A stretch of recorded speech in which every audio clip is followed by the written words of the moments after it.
Bangladesh Myanmar সীমান্তে থাকা সরকারি সৈন্যদের হটিয়ে ২৭০ কিলোমিটার এলাকা দখলে নিয়েছে আরাকান আর্মি।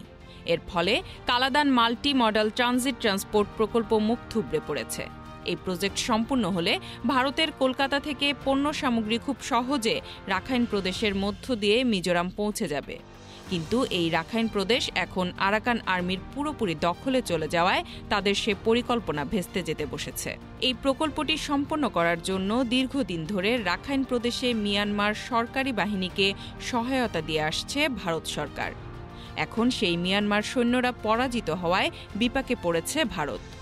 এজন্য তাদের মাথা খারাপ।